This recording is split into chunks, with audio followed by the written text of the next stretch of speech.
vai resolver os exemplos que vocês têm naquele material sobre dilatação linear, tá?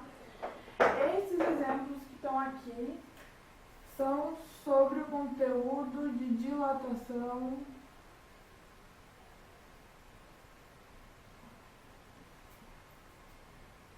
linear. Eu coloquei no material os exemplos digitados resolvidos, mas eu vou mostrar passo a passo para vocês, tá? Então, o exemplo 1 dizia o seguinte: calcule a variação do comprimento de 50 metros de um cabo de transmissão de energia elétrica que sofre uma variação de temperatura de 10 graus Celsius para 30 graus Celsius. Considere o coeficiente de dilatação linear do cobre de 1,7 vezes 10 na menos 5 graus Celsius na menos 1. Então, o que a gente sabe, né, de informações do exemplo? Que o comprimento inicial desse cabo é de 50 metros, que ele sofre uma variação de temperatura de 10 para 30 graus Celsius, ou seja, variação de temperatura de 20 graus Celsius, e que o coeficiente de dilatação linear vale para o cobre 1,7 vezes 10 na menos 5 graus Celsius na menos 1. O que significa esse valor aqui? Né? Na verdade, essa unidade graus Celsius na menos 1. Significa que a cada variação de 1 grau Celsius na temperatura, eu tenho um aumento de 0,00017 metros no comprimento do fio. Então, essas variações de temperatura, elas causam pequenos aumentos de comprimento. Mais pra frente a gente vai ver também que elas causam pequenas variações de área, variações de volume, tá? Bom, para determinar, então, a variação de comprimento que sofreu esse fio, o que a gente precisa? Primeira coisa, equação da dilatação linear. Variação de comprimento é igual ao comprimento inicial vezes o coeficiente de dilatação do material. Cada material tem um coeficiente de dilatação diferente, então para o cobre é um valor, para o vidro é outro valor, para o alumínio é outro valor e assim por diante. Tem vários valores na tabela que está no material para vocês também. Vezes a variação de temperatura que ele sofreu. O que a gente quer determinar nesse exemplo? A gente quer variação de comprimento, então eu quero ΔL. Temos o comprimento inicial, coeficiente linear de dilatação, ou coeficiente de dilatação linear do material, e variação de temperatura. Substitui na equação 50 vezes 1,7 vezes 20, 1.700.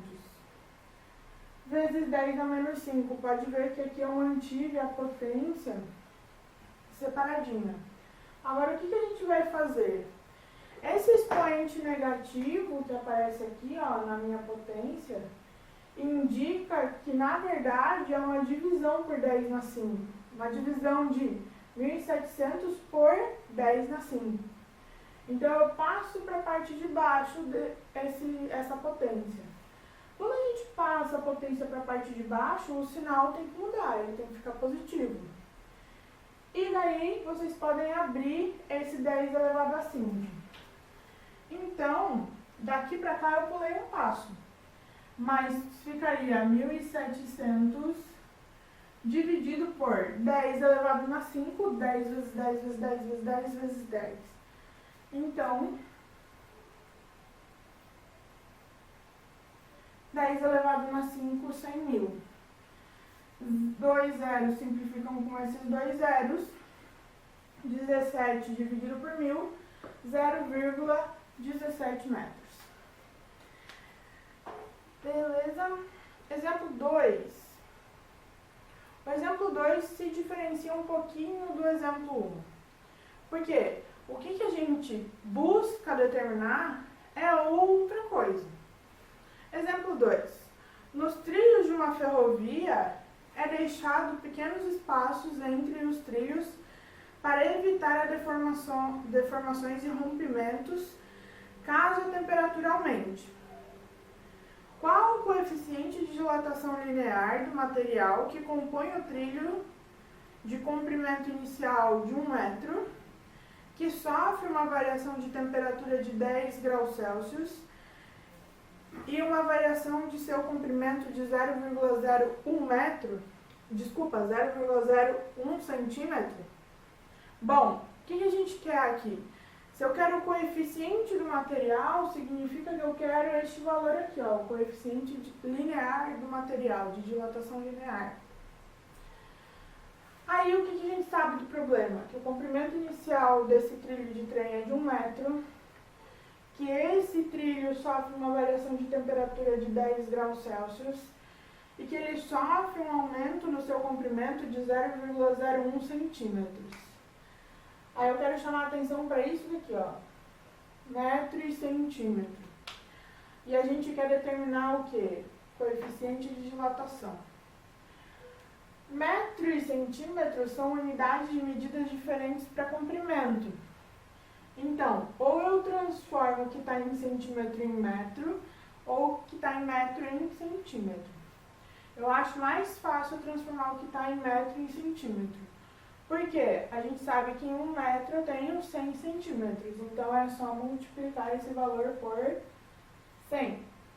Isso daqui daria 100 centímetros. Agora eu tenho unidade de medidas iguais, agora está tudo certo. Só determinar o valor. Isso também vale, por exemplo, para a temperatura. Se a temperatura aqui tivesse em graus Fahrenheit, por exemplo, eu teria que transformar ela para graus Celsius, para obter o valor aqui da dilatação, do coeficiente de dilatação, com a unidade de medida graus Celsius na menos 1. Lá vamos nós, substituindo os valores na equação. Variação de comprimento, 0,01, é igual ao comprimento inicial, 100, vezes o coeficiente, que é o que a gente quer determinar, vezes 10. Vezes a variação de temperatura, desculpa, que é 10. Resolve essa multiplicação do lado direito primeiro. Então, repete o lado esquerdo, 100 vezes 10, 1000. O 1000 que está multiplicando o coeficiente passa dividindo. Aqui eu só arrumei para ficar fácil da gente enxergar, como a gente já está acostumado. Incógnita do lado esquerdo e os valores do lado direito. 0,01 dividido por 1000 vai dar 0,00001. Aqui,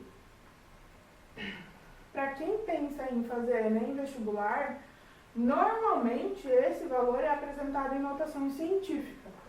O que é a notação científica?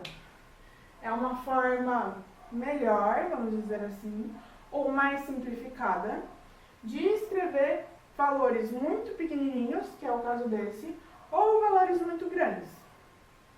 Como é que a gente faz para escrever esse valor em notação científica? Movimenta a vírgula para a direita. Então, ela vai se movimentar da esquerda para a direita. A quantidade de casas que eu movimento a vírgula é o valor do meu expoente. Só que o valor aqui, ele tem que ser maior do que 1 e menor do que 10. Então, a vírgula vai se movimentar até aqui, ó. Se ela se movimentar mais de uma casa, eu vou ter 10 vezes 10 na menos 6. E eu não posso ter o valor 10. É menor do que 10. É maior ou igual a 1 e menor do que 10. Então, ela tem que se movimentar até chegar depois do 1. 1 vezes 10 na menos 5, menos que indica o movimento da esquerda para a direita, 5 que indica a quantidade de casas que a vírgula se deslocou. 1 vezes 10 na menos 5 graus Celsius na menos 1. Está aqui o resultado do coeficiente de dilatação desse material. É isso aí, segundo ano. Até a próxima.